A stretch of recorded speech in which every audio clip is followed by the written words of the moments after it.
Hi, everyone. It's Jim Hudziak, director of the UVM Wellness Environment and the maker of this home movie, which doubtless is not going to be very well done. I'm here to talk to you today about our summer read, The Boy, the Mole, the Fox, and the Horse by Charlie Mackesy, an incredible illustrated novel that comes from the heritage of the Greek fabulist Aesop, who lived from 620 to 560 BC, that created the wonderful technique of talking about human strengths and frailties through the lens of an animal.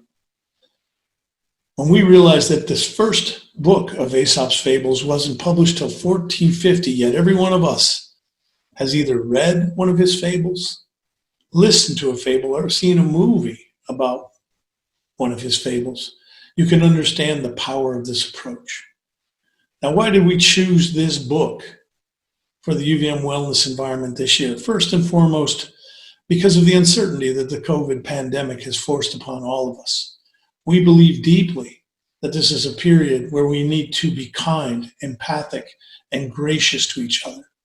Understand that each of us as an individual has great strengths and great beauties, but when we can identify that strength and beauty in others, we become more powerful as a core.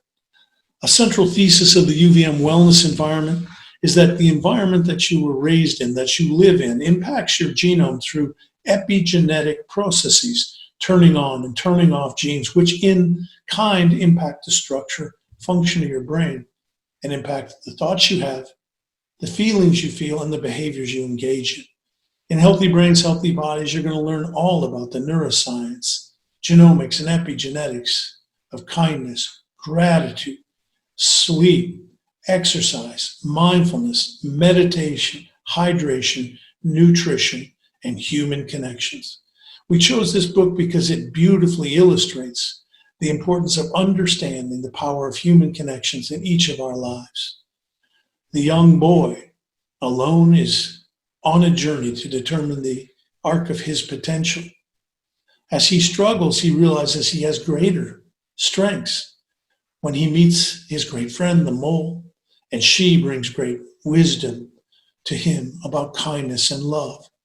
And their wonderful friend, the fox, who in the fox's great silence elevates others.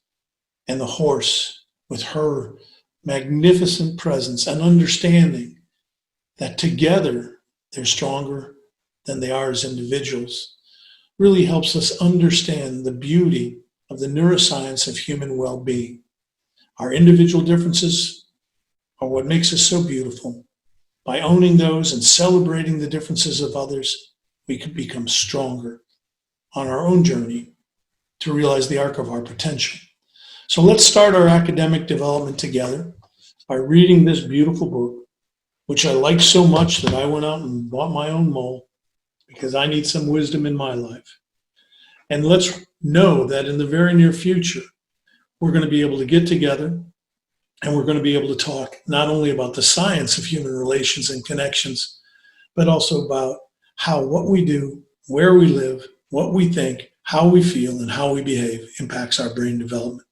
My associate director, Dr. Jeff Vertu, and I are going to start posting chapter by chapter summaries of The Boy, the Fox, the Mole, and the Horse on our team site and our Blackboard site. I can tell you that my entire team is looking forward to meeting you and get going on our academic journeys. I personally can't wait to welcome you to our campus or to our remote learning experiences.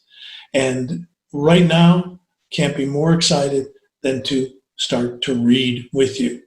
So I wish you to all be safe, to be smart, to be well, and I wish you good reading.